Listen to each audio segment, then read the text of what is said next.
Syederalun, cuaca buruk melanda Kabupaten Aceh Singkil dalam 2 hari pada hari Sabtu dan Minggu 15 hingga 16 Oktober 2022.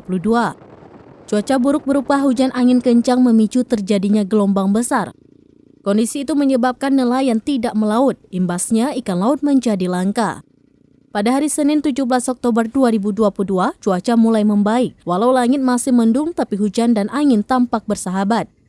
Menyusul membaiknya cuaca, nelayan terpantau berangkat melaut sejak pagi dan pulang pada sore hari. Hal itu untuk mengantisipasi bila cuaca kembali memburuk sehingga pada sore hari nelayan bisa pulang dengan membawa hasil.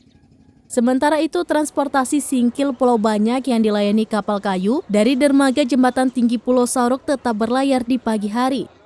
Penumpang yang hendak ke Pulau Banyak sebaiknya datang sejak pagi agar tidak ketinggalan kapal. Dari Aceh Singkil, Dede Rosadi, Serambi On TV.